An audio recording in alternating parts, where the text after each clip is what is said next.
Hello and welcome to the Wolf Digest. I'm your host, Amaros. And I'm your co-host, Terkanil.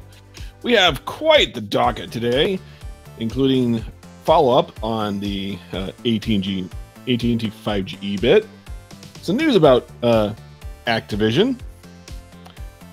We have some news regarding a change to the Unity TOS. And then we're going to go over some more items we've pulled up from CES. So we're going to try to get to that as quick as we can. But first, I have to... Why is this even a thing? Well, I know that I had been playing, not this Baby Shark, but from Super Simple Songs, their version of Baby Shark for my 2-year-old at the time. And he loved it. But it was just one of those, play it a few times, move on kind of thing. But apparently the original Baby Shark or modifications of it have taken off and it's on the Billboard Top 40. It's like, oh my goodness. Oh my goodness. All right, I think that's enough about that. Yep. All right. Moving along. Oh boy. People. All right, so earlier this week we talked about how the various carriers were taking shots at AT&T for their relabeling of 4G as 5GE. AT&T has come back with a response saying that the name change is meant to help break the industry's narrative and, quote, get inside its competitors' heads. Well, it definitely broke a narrative, for instance. Yeah, it caused lots of taunting, which was fantastic. Yep. But what they're, part of what they're saying is that the speeds, they're looking at the quoted higher speeds of the 4G range. Some stuff that could theoretically be 5G, not really. But that's basically what they're saying for that. And then so it's very possible that people could end up seeing the 5G icon in what's listed as 400 markets across the US, where the quoted advanced LTE technologies have been deployed. So, well, I think the funny thing is they use the fact that they're twice as fast as LTE used to be back when it originally launched, and thus giving them the excuse to use 5GE. But even in all the speed tests that have been recently done in the last year, I mean, OpenSignal, Tom's Guide, they've all ranked AT&T as well behind other carriers such as T-Mobile and even Verizon.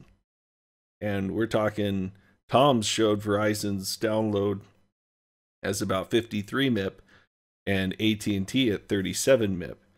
So why don't we just call Verizon 5G compared to the 5GE that AT&T thinks it has? I mean, if you're going to brag about your speed and call it 5G and it well in advance of actually being so, maybe you should actually have the infrastructure and be pushing those speeds, or at least be a leader in those speeds, not third tier. Yeah, and what they're saying here is the 5G provides average speeds of about 40 megabits with peak theoretical speeds of 400. Okay, well, that 5GE. Don't cover it. No, their 5GE provides average speeds of 40 with peaks to 400. But they were tested and proven at a significantly lower value. Yeah, but saying that this is their 5GE speeds, there's still the 4G LTE technology. Yeah. No matter if it's the advanced, what they're calling the advanced form, it's still that. So yeah, but 5G itself offers more than the 40 MIP to 400 MIP peaks that they're talking about. They're saying that that's what they currently do, and it is demonstrably not that.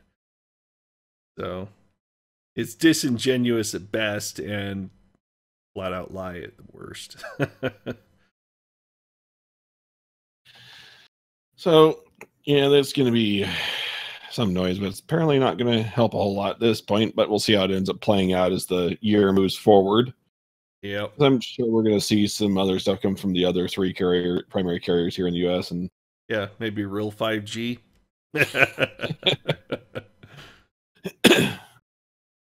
Yeah, you know they like to taunt saying, "We've got 5G. Okay, here's the real thing." Yeah. And so we'll see if someone actually pulls it off. And it's just going to cause some confusion when they start to think that E means enhanced or something like Cat5e. You know, I don't think many of the lay people are going to make that association with like the Cat5 stuff, but at least seeing the E and thinking it has some special meaning of enhancement over normal 5G might be a misconception that we have to continually fight. Confound and confuse. It's kind of the way that seems to end up going a lot. Yep. So you have something next for us? Yep. So the next one we have here, do you have that extra link I sent you to show you what happened to Activision this week? I do not. But let me pull up the link really quick. Actually, I think I sent it to you. Yeah, I did send it to you directly. Yes. Pull that up, set it to 5 days.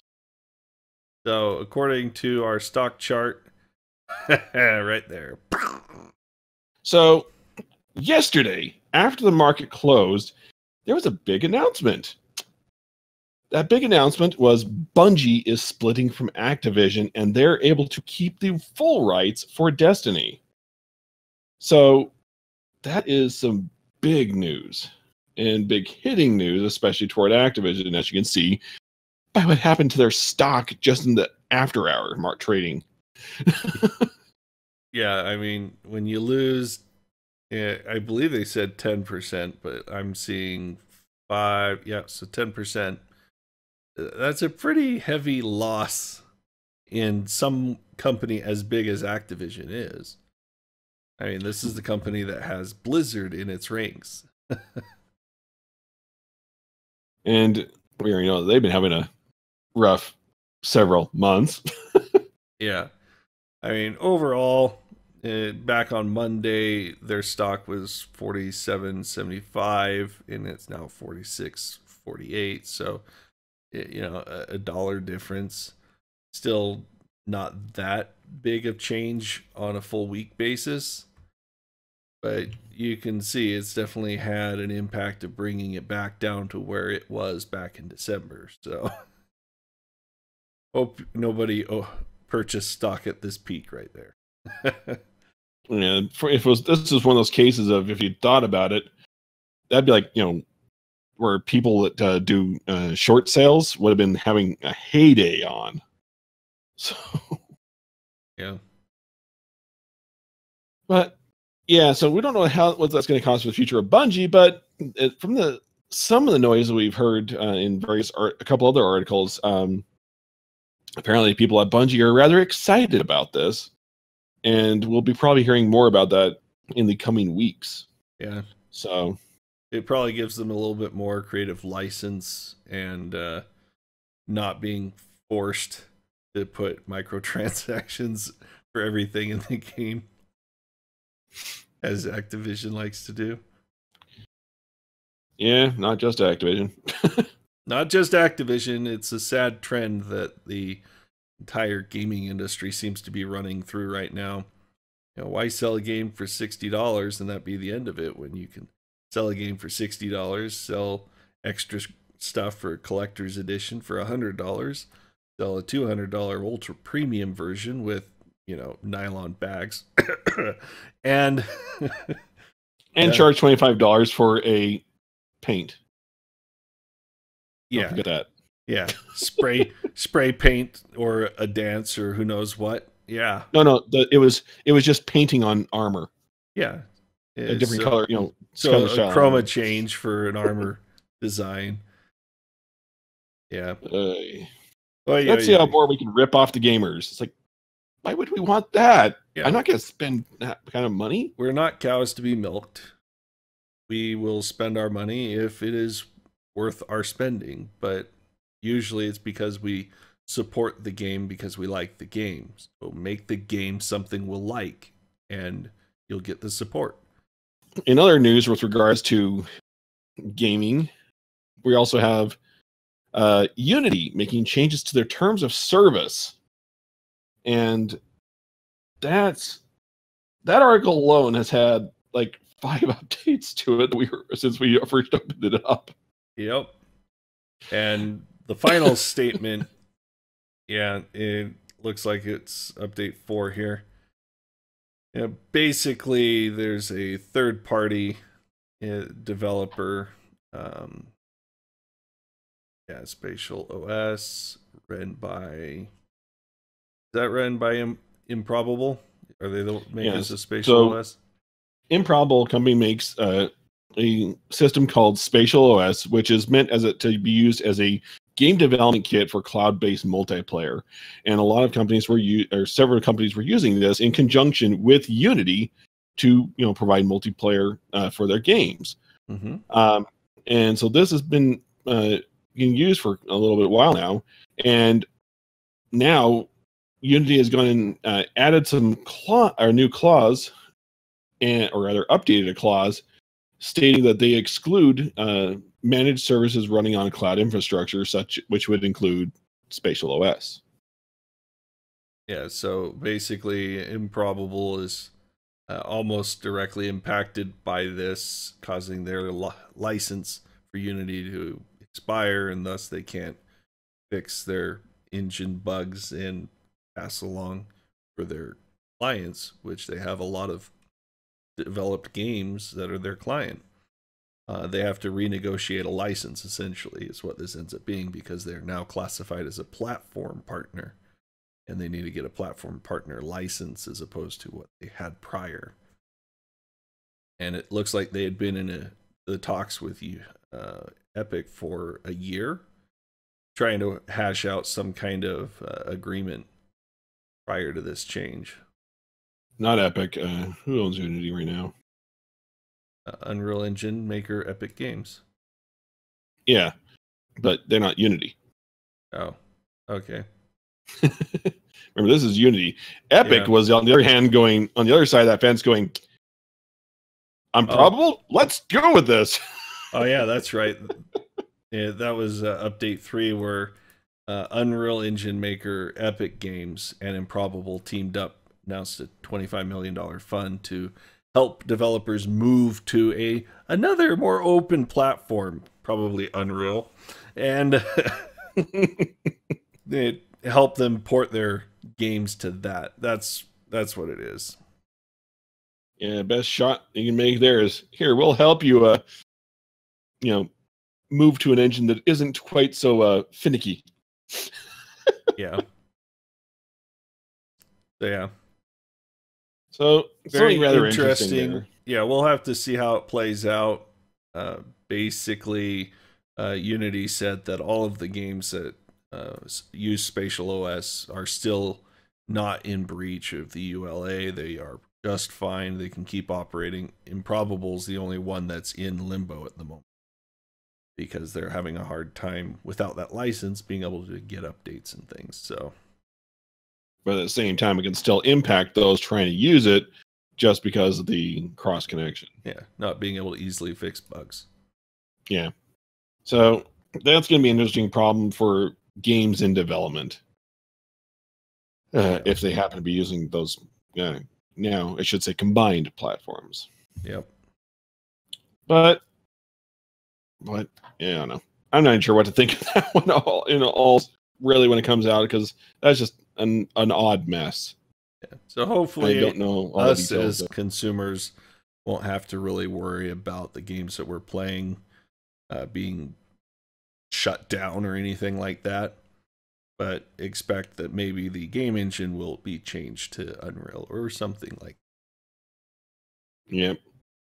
So it could just see some changes or small delays as developers figure out how they're going to play past that problem. Yep. But I say we head over to some CES news now. Oh yeah, lots of fun stuff. So there's a lot of stuff that we've covered a lot of the big talking points, and a lot of what was showing is like 8K TVs, rollable TVs, other types of TVs, new types of dishwashing devices of all kind. So we're just going to run down a list that we've between a couple of lists that we found, and just bring up a couple of things that we've seen that were kind of interesting. On the Engadget site, they have a best of list, things that they thought were rather interesting. There's some pretty good ones in here. So like as an example, we have like some new transportation technology focusing on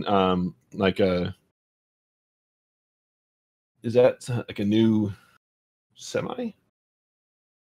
Daimler Freightliner. Yeah, so a new self-driving semi is probably going to directly compete against Tesla's self-driving semis. I mean, out of everything out there right now, a self-driving semi is probably going to be one of the more bread and butter kind of use for auto driving, because they're on freeways mainly, and we have thousands of these big rigs crossing our highways every day. And so, and especially when you're out in the boonies where there's nothing going on, this kind of thing would help out.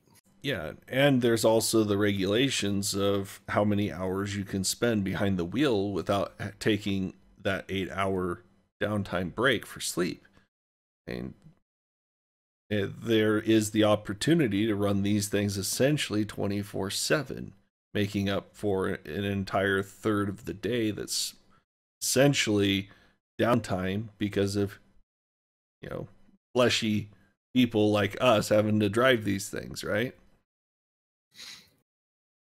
So it'll be interesting to see how that plays out, especially now that we're actually starting to see competing options appear in the market space. Yeah.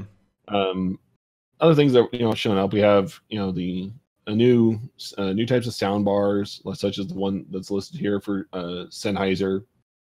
There's probably stupid expensive. Sennheiser is a very quality brand for sure, but they're not cheap. Very not. Below that is the Lenovo Smart Clock.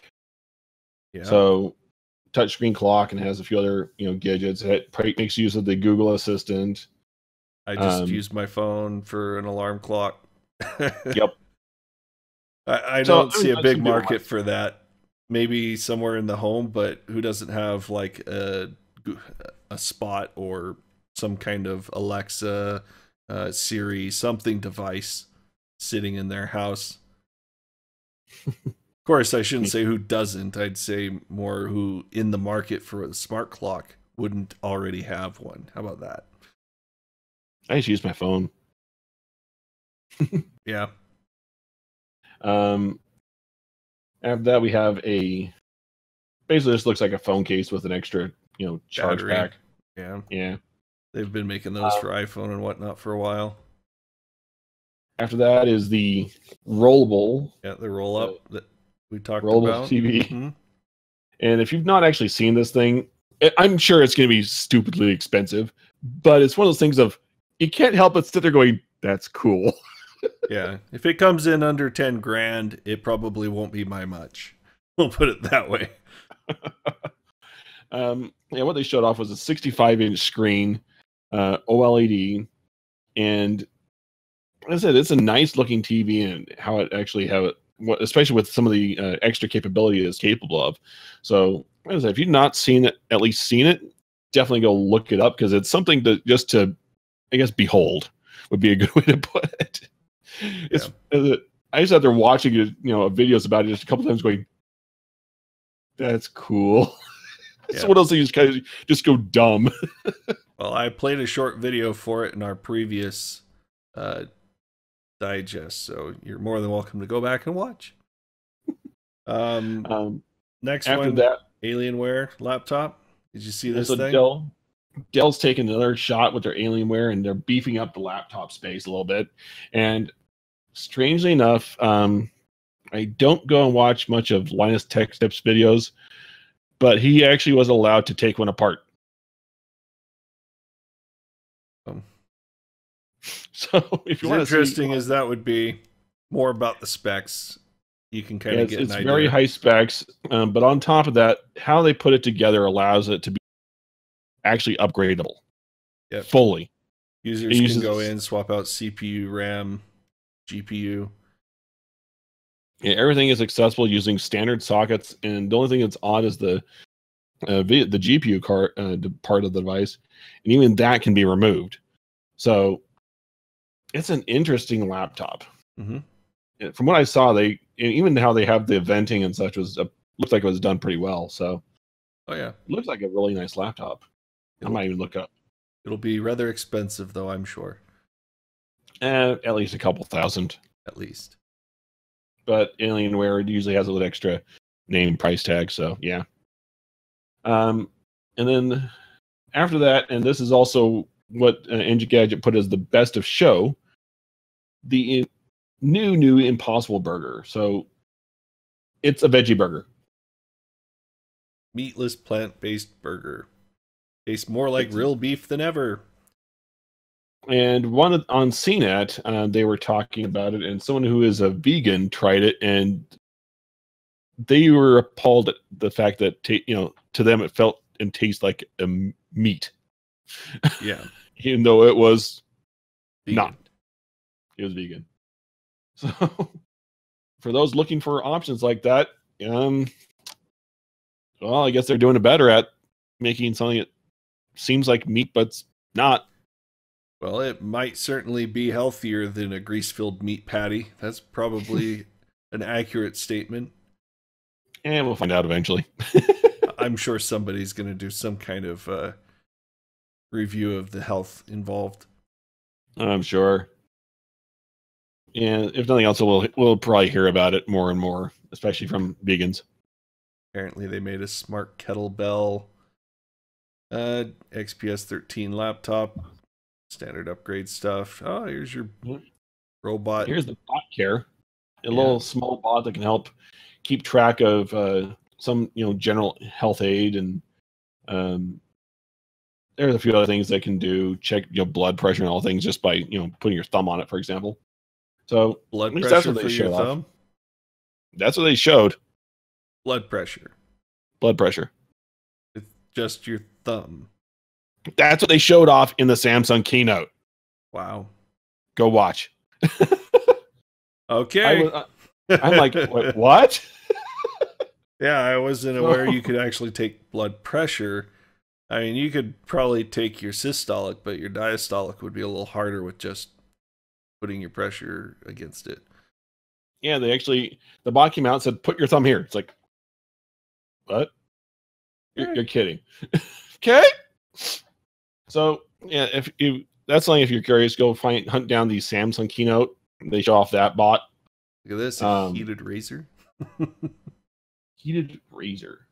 Yeah, apparently it's the people's choice. I didn't know I needed a heated razor. I didn't think I'd need a heated razor. My razor is not necessarily cold, so yeah, I shave in the shower. Yep, there you go. All right. Any other fun tech?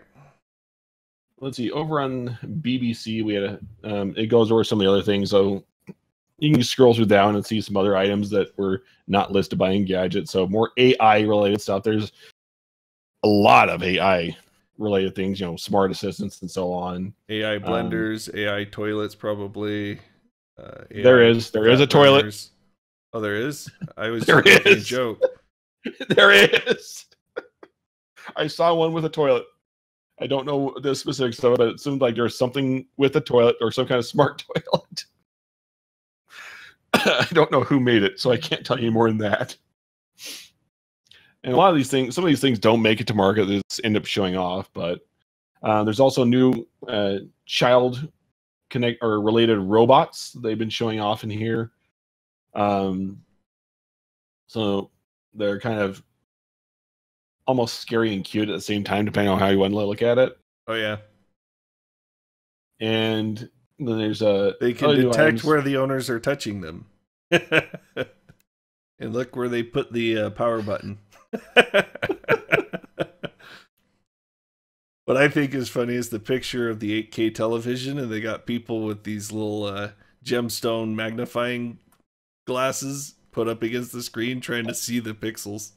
I want to see it. For all those people that are out there like, yeah, you can't distinguish the pixels between, 1080p and 4K and whatnot. Well, you can probably make that argument between 4K and 8K, but it's not going to stop anyone from selling them.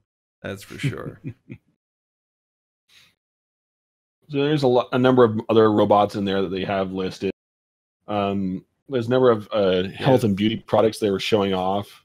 Yeah. One of the things that I forgot who it was, SK11 or something. I'll have to go find it again. There was one maker who was demonstrating like a shop, how it could be set up with facial recognition. And so like you go in, you sit in a booth, it looks like a photo booth, and then it would just do several scans of your face and take give you build statistics and information based on 5 points of information, how your skin looks. Yep. And so that go to this mirror like right around the corner, and the facial recognition would then say pick up who you are and display this information to you and suggest products that would be down the line. And as you go down the line, you could pick up a product and it would display information about that particular product that you picked up. One of the other robots that they showed off from a different company would be used in like online ordering. So if you ordered a product online, you go to the store and pick it up. You walk in the store, the robot looks at your face, because the idea would be that you have your face scanned in with your phone or device when you place your order. So you go in, the robot scans your face, says, hello, so and so, are you here to pick up your order? And then it would go and get your order for you. So, a couple of interesting things that were being shown off there. Well, other things. Here's one that's really interesting here. The cocoon at the very bottom of the page. The smart beehive that automatically tackles a mite that harms the insects. I mean, beehives and bee deaths have been a big kind of problem the last few years.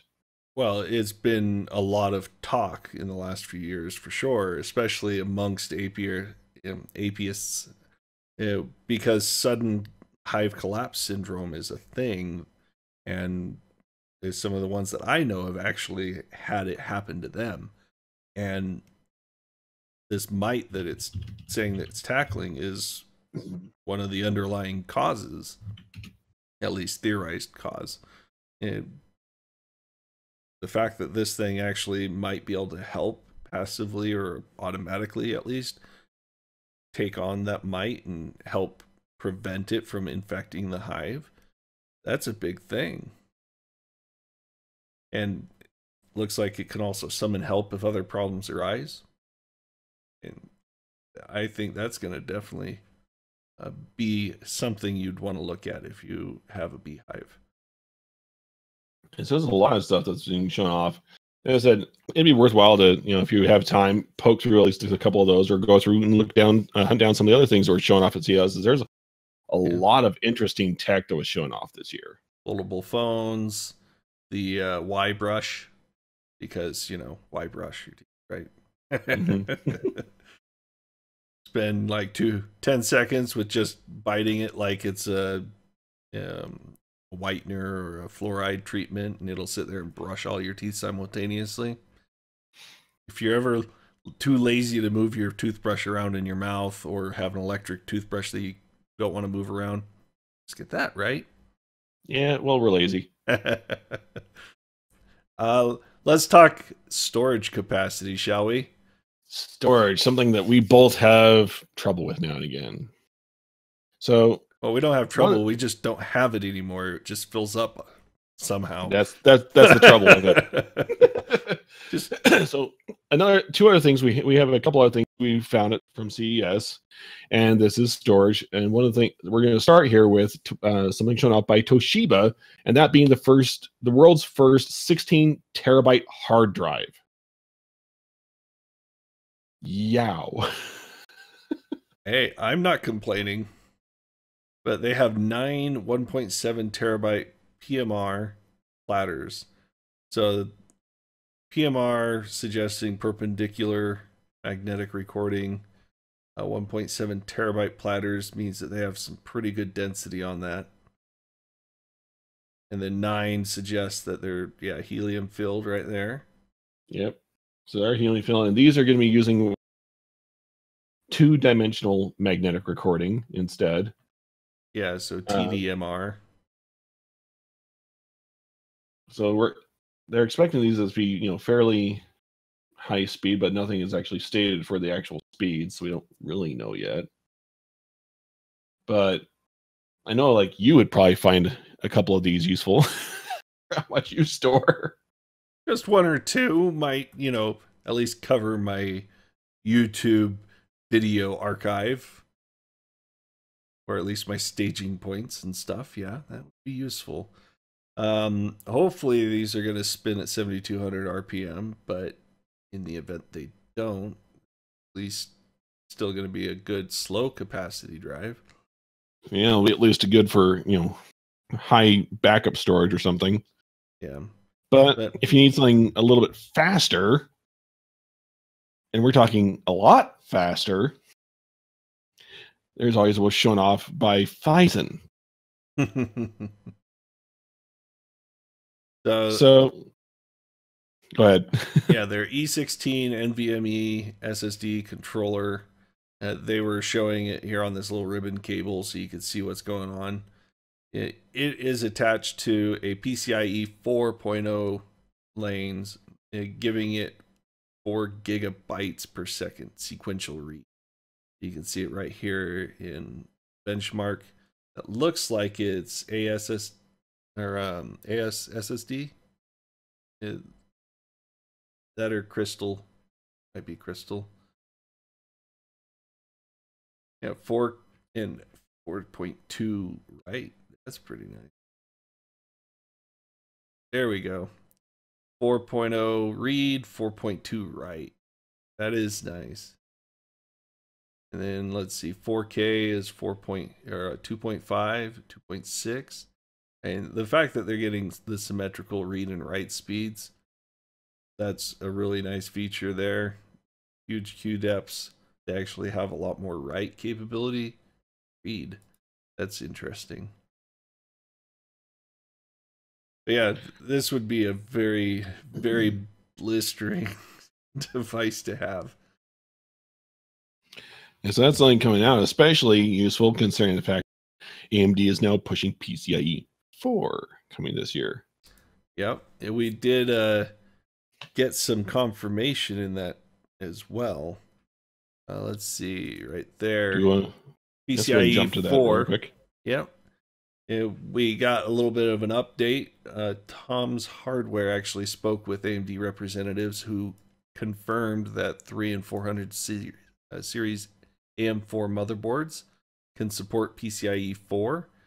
They will not lock the feature out, but instead it'll be up to the motherboard vendors to create a BIOS update that will enable that on their motherboards and individually certify how that's going to work for them.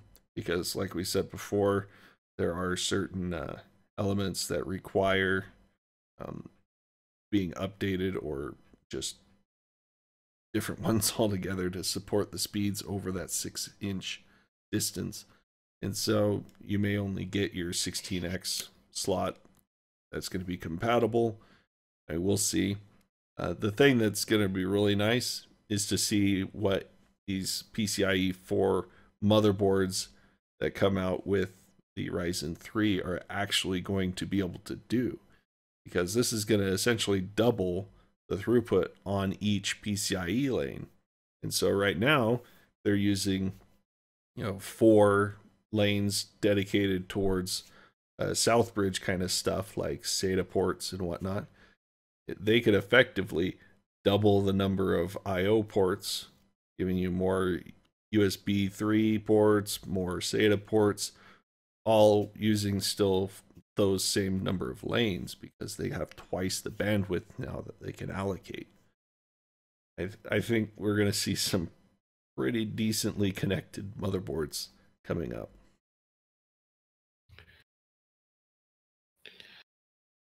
But going with that would be our Ryzen CPUs, and we've decided to go and poke back at a couple things.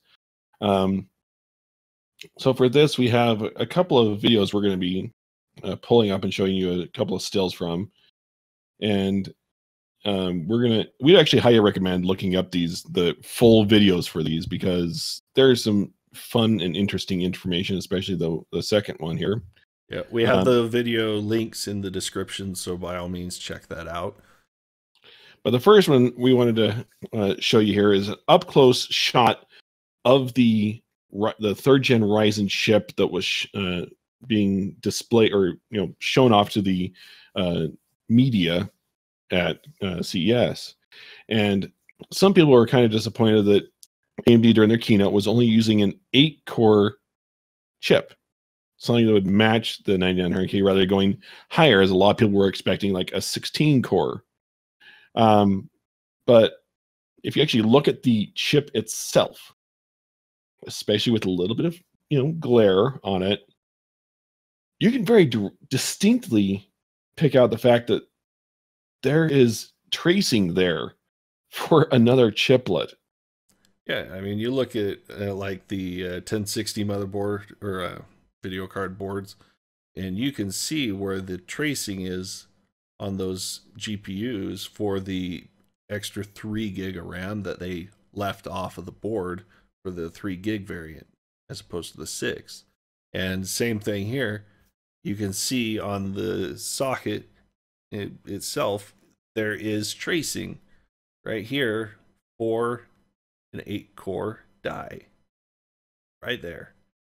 And I think that's practically confirming that there is going to be another chiplet placed right there.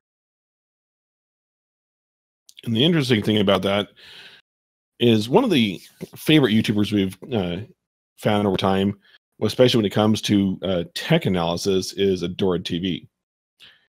And his video is one that we would especially recommend that you go watch. And if you want, feel free to take the time, pause this video, pull his up, and go watch that thing, come back. Because he goes through the analysis of what was showing during the keynote and the information that was, and breaks it down in a way that makes a lot of sense. But we're going to show off a couple of pieces of that, such as specifically the Cinebench numbers and how it relates to its efficiency. As you can see here, that there are some numbers that are things that still need to be worked out, which is why they said that the Ryzen 3 still is an early preview. And he points out a few details, such as where it sits at idle.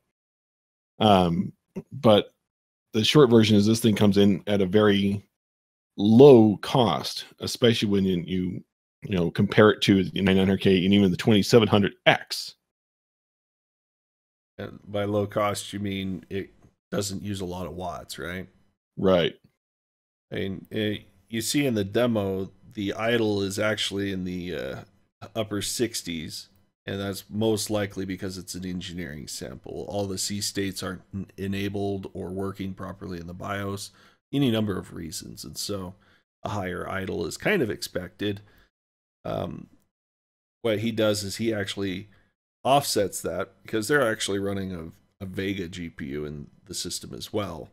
He actually goes through the system specs. They have it printed on the AMD website. The type of RAM that they were using as well is sandbagged. Actually, both CPUs are running 2666 RAM. And I mean, I was even talking to you about a week ago about memory scaling with Ryzen, and using a Ryzen 2700. There's an inflection point at about 3200 megahertz RAM where you stop getting significant gains out of increasing the RAM speed.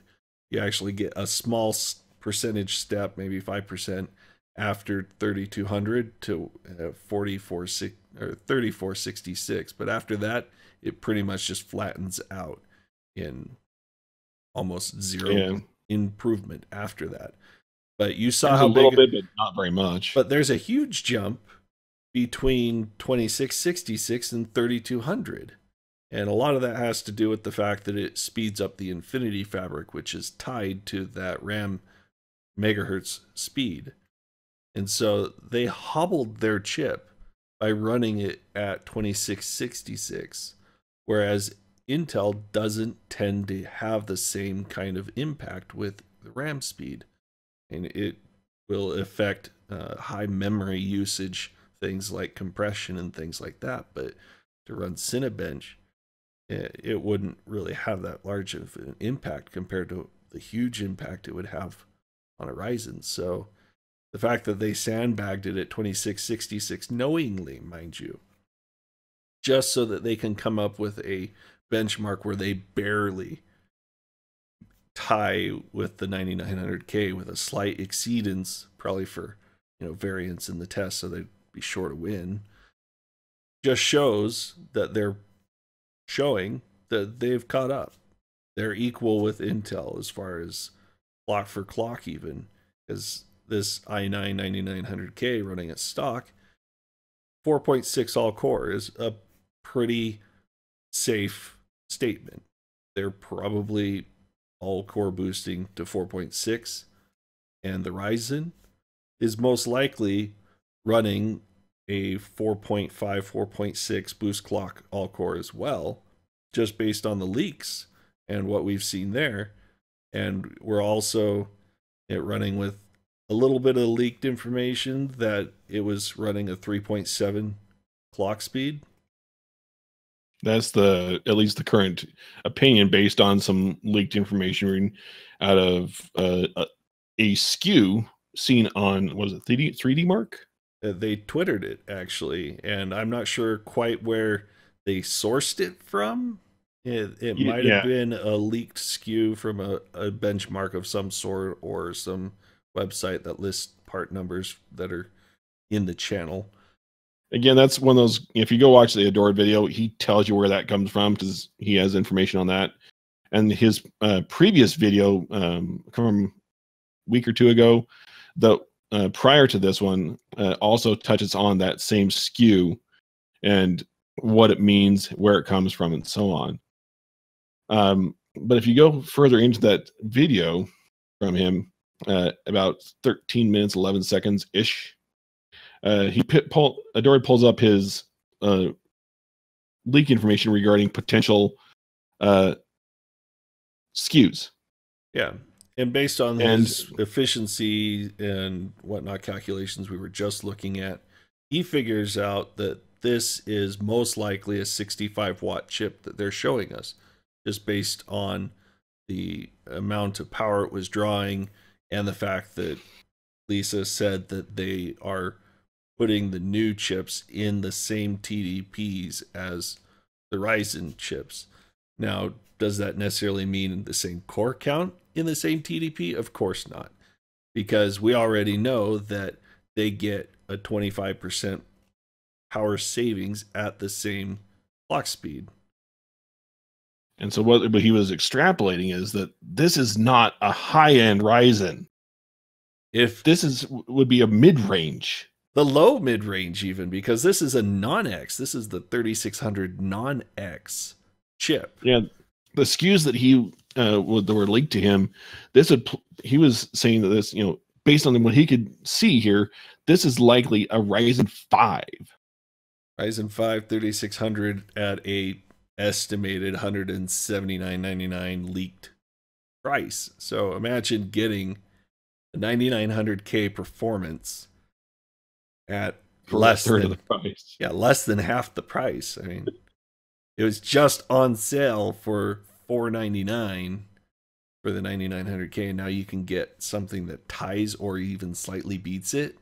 And by the time it's released, she emphasized that this is an engineering sample running on, engineering spec clocks, and that they will be different when they launch, and most likely in the better, higher range. And we already see that with this 3.6 leak, with that SKU that was leaked on Twitter, it said 3.7. So we already know that it's at least 100 megahertz higher than this leak says. So between that and looking at that silicon that was that close up, this goes. If we go look at this SKU list, the potential of that Ryzen 7 and Ryzen 9 increases dramatically. Oh, so could we see a 16 core just Ryzen? Very likely. It's almost confirmed at this point, in my opinion, because you can see all that they can do is just drop it right in here. And after this CES keynote from AMD, a lot of the tech press got to interview Lisa Su, and she actually said that yes, there is space there, and yes, you probably will see us put something in that space.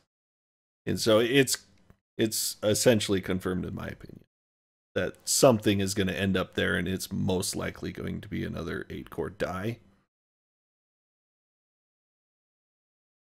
So if we see anything less, then that means they probably be grabbing chiplets that maybe had a core or two that didn't quite make it. So cut it out to the 12 mark, I guess, maybe.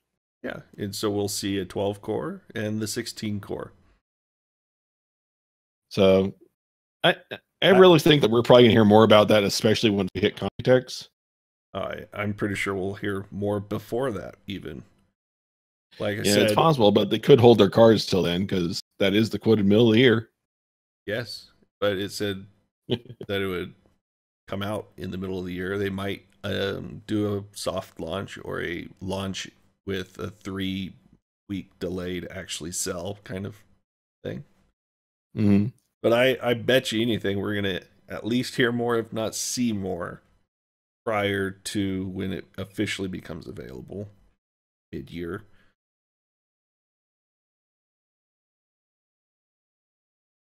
So, yeah, we still look forward to what's coming out. And we're anticipating and salivating. Well, the shown performance, I think it's very likely that I'll be getting a 3000 series upgrade, since it should be a pretty drop-in replacement into my motherboard, unless if it ends up being true that the 16 cores, due to their 125, 135 watt TDPs, exceed the current motherboard capabilities and thus require you to get a 5 series motherboard. In that case, I might be a new motherboard too. Oh, you poor thing. Yeah, I still am on the fence on whether I want to spend an extra 120 to get those 4 cores, but I don't know. And then the added expense of getting a motherboard on top of that, perhaps. I might end up settling with the 12 because it'll be just a drop-in replacement, 329-ish, in that range. It'll be a good upgrade, that's for sure. Either way. But there was one last thing that we tracked down. Actually, you tracked this one down. Some of the interviews with Dr. Lisa Su also netted some information regarding Navi. Yep. They had a lot of questions about Radeon 7, especially since we were expecting Navi. And interview with PC World, Lisa Su actually confirmed that gamers will hear more about Navi in 2019. Whether that means we're going to see a demo of a Navi chip and get a launch like in October or something, that's yet to be determined. But there is a lot of places where they are talking about having graphics cards coming, with new GPU launches throughout 2019. So whether that's refreshing the 500 series RX cards with Navi based cards on a low end, or maybe Navi might be a high end thing, we don't know. But we do know we will hear more about it. And the other cool thing is Lisa Su actually said you'll hear more about our plans as we go throughout the year for ray tracing. And that might mean that they'll support DirectX ray tracing and have that compatibility in sooner than expected. You never know. We do know that the Polyphony Digital, which is owned by Sony, is working on and doing software-based ray tracing. We covered that in, I think, our first video about a month ago. And sorry back there. And they very well could be implementing that in hardware because they're providing Navi for, or supposedly providing Navi for consoles. And so Xbox and PlayStation. So having that built into Sony's next gen console in the hardware will give them a selling point for Navi based GPUs on the desktop. Hey, look, we support DirectX ray tracing using this technology developed in partnership, maybe, or just bought from Sony. It'll be an exciting year for sure. And we'll probably get lots and lots of information just dribbling out of AMD throughout the year. At least we're hoping for it. Oh, I'm not hoping. It's pretty much a done deal. You'll hear more about it in 2019 is pretty much everything on here. You're excited about this part we just talked about? Well, we'll talk about some more next time, throughout the year. That's kind of the cool thing of having a company that has a wide enough portfolio between GPU and CPU that they can talk about their APUs based on Zen Plus that just launched before CES. They can talk about upcoming Zen 2 at CES.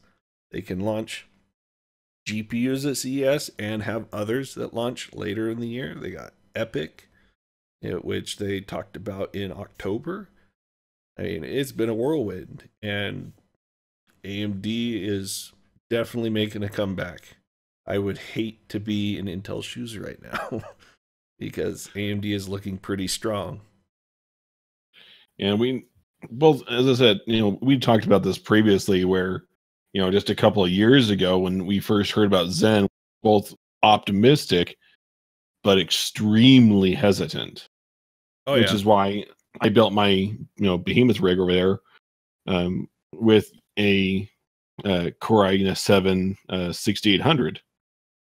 And had I, considered waiting a few more months before building that, to see what would actually happen with it, I probably would have gone that direction instead. And just looking at what that has done to Intel since then, because we went from, Intel had their 4.8, they're happy with that. They're happy with their 4.8 core. Then Ryzen drops. Well, and Intel went into panic mode. Yeah, I mean, they'd been pushing 4-core 8-thread for years. I mean, the first gen i7 all the way through, heck, the Core 2 Quad even. They were just like, oh, 4 cores, that's all anyone needs. And anyone in the gaming segment kind of parrots that same kind of thought.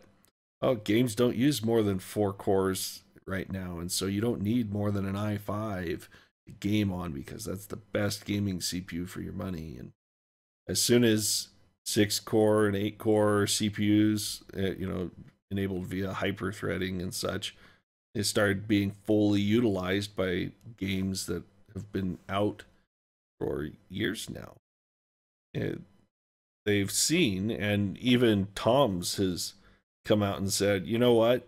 We were wrong about the future proof of i5s. It's not a future proof chip. Don't buy it for gaming if you plan on playing new titles. You need something better. And they said the 6-core i5 was a better option. I mean, I still don't think it's that great of an option because 6 cores is today is yesterday's 4 cores. You need something that has not just 6 cores or 4 cores, but hyper-threading at the very least to complement that SMT. That way you have, effectively 12 threads that can be handled, or 16 threads that can be handled, because these games are just getting more and more intense. And you look at Grand Theft Auto, it can fully cap an i7 4-core 8-thread chip, 100% on all cores.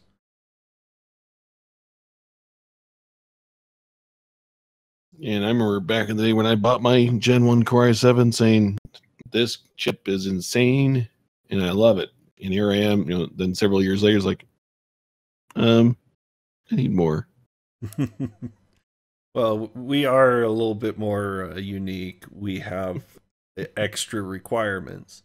Like most people that are playing a video game and streaming online, they're playing the video game and just streaming. They don't have Discord up with us chatting. They're not recording but also running Handbrake at the same time on accident, like I did 3 episodes ago. I recorded that whole episode in real time, encoding H.264 at high quality to my computer while accidentally forgetting that I left Handbrake running at the same time, doing CPU encoding as well for H.265. So that's how powerful just a 2700X is, where you can forget to do that. And my little green screen here that I'm running for my avatar, that thing takes about 2 cores worth of processing power just to run. And doing that and Handbrake and Discord, plus I swear I have no less than 50 tabs open right now, even though you guys have only seen me thumb through a 10 or so for this video. I don't have any concern right now with my computer being able to handle that. And that's the power that we've been getting with these 8-core 16-thread chips.